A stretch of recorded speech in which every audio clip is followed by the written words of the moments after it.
Obamacare wars and the government shutdown. Joining me from Missoula, Montana is former Governor Brian Schweitzer. He's a Democrat. And with me from Washington, D.C. is Ron Bonjean, who served as communications director for House Speaker Dennis Hastert and as chief of staff to the Senate Republican Conference under Senator Jon Kyl. Thank you both for joining us. The government shutdown, as we said, already seen 800,000 people laid off. By one estimate, it's costing the economy at least $300 million a day. President Obama laid all the blame on House Republicans when he spoke about the shutdown today. They've shut down the government over an ideological crusade to deny affordable health insurance to millions of Americans. In other words, they demanded ransom just for doing their job. However, some of the most conservative House Republicans seem to believe that they will win on the merits. Iowa Congressman Steve King told reporters the GOP will win, and I quote, because we're right, simply because we're right. We can recover from a political squabble, but we can never recover from Obamacare. Governor, in this battle of seemingly two extremes, is there somewhere in the middle they can meet? Well, of course there is. You know, Congress only really has one role, and that is to pass a budget. In other words, if they didn't pass a law during the entire year, no one would miss it. But they've got to pass a budget. Now, this is money that's already been spent. They've already allocated it on all of those priorities that the House and the Senate and the President have agreed on. Now they just have to pay their bills. Look, you know, right now, the Republicans want to, I guess, vote the 43rd time to repeal Obamacare. Look, I don't think that necessarily the Affordable Care Act was perfect. If you want to change some things, let's change it. But all over America, these helplines are going down on the internet because 30 million people are trying to join Obamacare. Meanwhile, about 200 congressional Republicans are saying we're willing to shut the entire government down for something the American people are trying to enroll in. But Ron, to the governor's point, the Congress is constitutionally mandated to pass a budget, and they have not passed a budget since 2009, including in years when the Democrats held both houses and the presidency. So it seems like they can't agree to anything in Washington no matter what. Well, it certainly looks like a very, very partisan atmosphere in Washington. There's no question about it. Democrats share a large part of the blame here. I mean, President Obama, just until a couple of days ago, wouldn't talk to Republicans. He refused to negotiate or even discuss the issue. He could talk to Vladimir Putin in Russia. He could talk to the Syrians. He could talk to the Iranians. But he had a big-time problem talking to Speaker of the House John Boehner over the shutting down the government. Now, Republicans have passed a continuing resolution 6 times. They want the government to be funded. They've even floated putting out these mini continuing resolutions. There's no question that Republicans would like the government to be funded. However, they want to make sure that all Americans know the problems with Obamacare. And guess what? On day one, most of the exchanges, their websites had glitches. People couldn't get in to enroll. I don't know if people were swapping it or not. I think it was just poor website design, frankly. Yeah, but let's talk.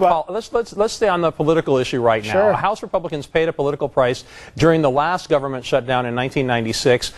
Democrats are saying that they will suffer again this time as a result. But when you look at something like the Cook Political Report, which is a nonpartisan election analytical organization, only one Republican congressman, according to them, California's Gary Miller, is in a district that's a toss-up in 2014. Right. So doesn't that suggest that the House Republicans can basically just do whatever they want, play to their base, because they're not going to lose the election? Ron? Well, you're absolutely right. I mean, House Republicans are in very well, they're in padded Republican voting districts. There's no question about it. I think that would get both sides to move off the dime here is for the economic and business leaders of this country to say, you know what, Congress, you're hurting the economy. It's time to resolve this issue. I think that's the way out of it. You know, back in 95, 96, they suffered public opinion polling, but they never lost their majority.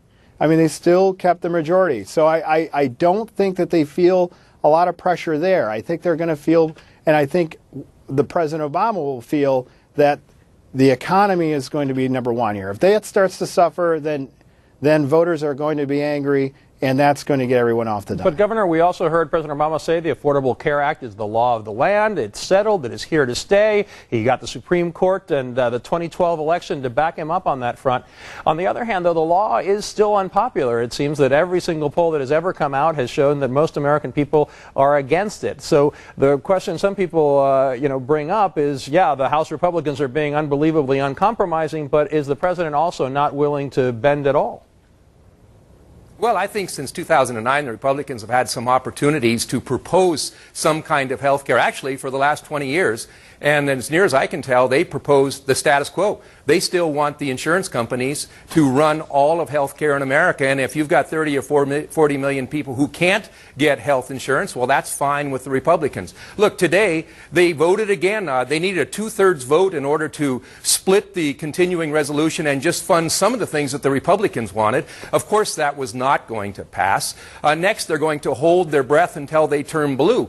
But look, what we've got to do is move this country forward, and if the Republicans are right and the American people don't want Obamacare, they are in great shape. They've got the Democrats exactly where they want them. In 2014, they can run against Obamacare, and who knows, they may take back the Senate, they'll gain in the House, and in 2016, they can get another Mitt Romney who says, I'll repeal Obamacare.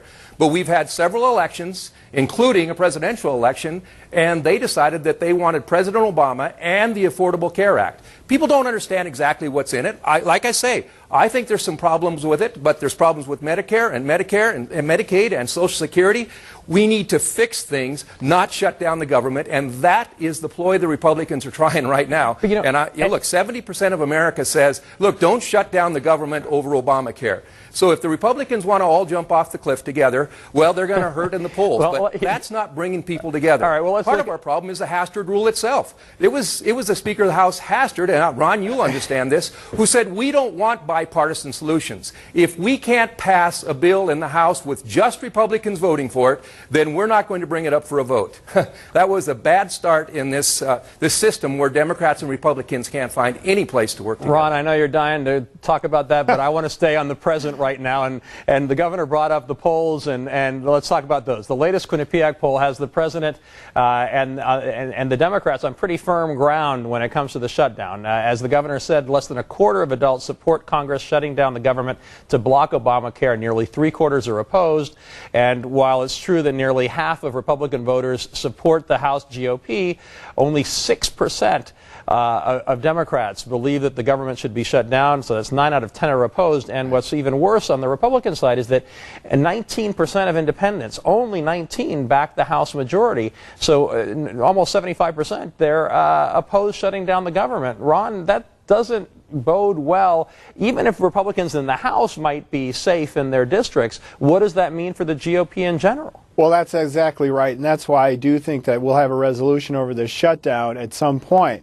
Right now, however, both sides are very much dug in. I think Republicans know that the government, having the government shut down, is an untenable position. They've offered, they offered these mini continuing resolutions to fund parts of the government to start turning on the lights back again. Democrats rejected that, which says to me that they're playing pure politics. They can see that voter approval is against shutting down the government, and they like it to stay there for a while. They don't want Republicans to get off of this position where voters don't like where they're at right now. I think that President Obama should start showing some leadership and call Speaker Boehner down to the White House and hammer this out. So far, there's been very little discussions. All we've seen is President Obama give very lofty speeches calling Republicans crazy and defending his Obamacare. Yeah, and Governor, doesn't Ron have a point there? Because many Republicans have used this argument that the president has already delayed the Obamacare mandate for employers, that he's made a number of other changes to the Obamacare bill. Why at this point not negotiate and find some way of moving forward that will, if not satisfy everyone, at least get to some sort of an agreement? The bill passed in 2009. And it's been slowly implemented leading up to this point. And of course, there's going to be some delays and there's going to be some changes. But there's 30 million people right now that are trying to get on the rolls. And during the next couple of months, they will be signing up for Obamacare. They crashed the system today because there were so many people trying to get on the rolls. Look, this is nonsense. Congress has already voted to spend money, and the money is being spent. The continuing resolution is simply saying, you've used your credit card, you've got the bill, now write the check. You don't negotiate with the credit card company after you've bought the goods, and that's what the Republicans in the House are trying to do right now. But the argument is that the president has made some changes. So if he can make the changes, why can't Congress ask for some changes? And Ron, go ahead. Hey, Ron, this isn't your first rodeo. You understand that the executive branch is charged with running government. That's the way it works in states. When I was governor of Montana, that's exactly right, Governor, and that's why government. The job of the Congress is to allocate the funds for those bills that are passed, and it gives broad authorities to the chief executive and to those people who run those agencies to implement it. And that's exactly what they're doing. It's done every day in Interior, in Agriculture, and Defense, and that's what's happening today in Health and Human Services. Ron, a quick final word. Thank you. With all due respect, Governor, President Obama has not shown leadership on this. It's very clear there are a lot of problems with Obamacare. They've already delayed the small business rollout of this for a year. There's no reason why they couldn't delay the individual mandate as well. There are huge problems with this. We know that we're seeing delay after delay on these exchanges.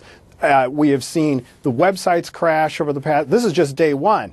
I wonder on day 14 or day 21 if the American people aren't with Republicans that says this bill is crazy. We don't understand this law. We can't even get into the website. There's a strategy for you. Just stay right on track. You got 75%. That's where the president wants to be. Do it for another Status 10 days. quo, You'll be Governor. 90%. It certainly seems like we've fallen off the tracks, and tonight the House held 3 votes on piecemeal bills to fund Veterans Affairs, to fund the parks and other services in Washington, D.C. that the federal government funds, and none of that went through. So it seems like they're not getting any closer to any sort of agreement. Governor Brian Schweitzer, Ron Bonjean, really appreciate you both joining us tonight for that lively debate. Look forward to having you back. Coming up, as the Obamacare rollout begins, we will take a look at what it means for hospital costs. And what do you think? Our social media producer, Hermela Aragawi, is fielding your